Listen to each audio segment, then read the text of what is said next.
Isang mapagpalang araw po sa ating lahat and welcome po to our daily devotion. At ngayong araw po, ipagpapatuloy po natin ang ating series patungkol po sa God provides for the right choice. At ngayong araw po is pangalawang araw na po natin para po sa ating series po. Una po natin tinapik po nun is God generous for the right choice. And ngayon naman po sa araw na to is God will never leave us alone. So, habang binabasa ko po ito kanina, or sinusulat po yung devotion na to, nabasa ko po ito, grabe, super na touch po talaga ako kasi sinasabi po dito, God will never leave us alone. So, kahit anong mangyari, no matter what happen in our lives, sabi dito, God will never leave us, kahit ano pa man ang mangyari. So, para naman po sa ating scripture po or Bible verse araw na ito po ay matatagpuan sa Hebrews chapter 13 verse 5. At ito po sabi sa English, keep your life free from love of money and love content with what you have, for He has said, I will never leave you nor forsake you.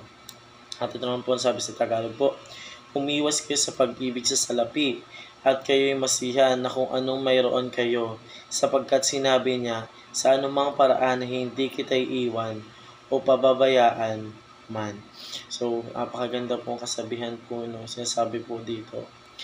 Kailangan po natin maging malaya po sa pera. Huwag mo natin palaging isipin yung pera po. Bagkus makontento po tayo kung sa anumang po meron sa lapi tayo. Kasi kahit anong mangyari po, ang ating Panginoon Diyos po is hindi niya po tayo iiwan. Kasi alam niya po na kapag tayo po mga anak niya is nangailangan po sa Kanya, nandyan na po palagi siya sa ating tabi po. Nakaalalay lang po kahit anuman po ang mangyari, sasamahan niya po tayo. So tayo naman po dumako po sa ating teaching for katuruan. Una, true financial freedom is freedom from love of money. So, ang pagkakaroon daw po is ng financial or stable na buhay po is maging malaya po tayo sa pagmamahal po sa pera.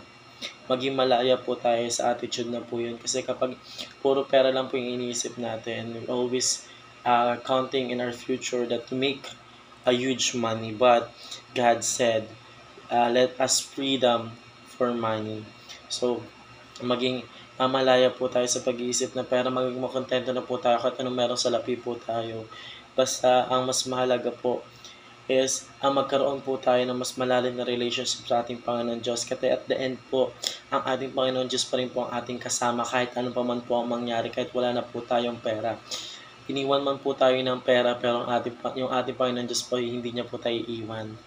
So, pangalawang katuruan po, contentment is the secret to true happiness. So, yung pagiging contentment daw po, o yung pagiging kontento po natin sa lahat po ng bagay na meron po tayo, is yun doon po, pinapakita po doon, pagiging sekreto po ng pagiging masiyahin po ng isang tao. Kasi, kung tutusin nga po, totoo po yun nandito po. Kasi kapag full of po tayo ng mainggitin po tayo or naiingit po tayo sa iba, hindi po tayo nagkakaroon ng peace of mind po. Pero kapag kontento na po tayo sa kung ano po meron tayo, nasa right mindset na po natin yung palagi is, ay hindi ko kailangan mainggit sa iba kasi kung anong meron ako, okay na ako doon. So, that being of attitude is lead us through have connection with our Jesus Christ. So, huwag po tayo maging inggitero or inggitera po sa anumang pong bagay na nakikita po natin.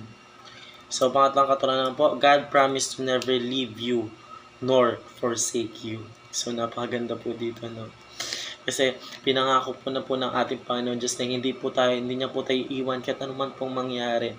Kahit magunaw man po yung mundo, hindi po tayo papabayaan po ng ating Panginoon Diyos. Kasi ang ating Panginoon Diyos po, is palagi lang po nasa tabi po natin. Palaging nakaantabay, nakaalalay po sa atin. Kahit anuman mangyari po, kahit iwan naman po tayo ng lahat ng mahal natin sa buhay. Pero yung ating Panginoon Diyos po, He will never leave us alone. So, napagandang devotion po para sa araw na to. So, yun naman po para sa araw na to. Maraming salamat po sa pakikinig and see you po ulit bukas para po sa ating daily devotion.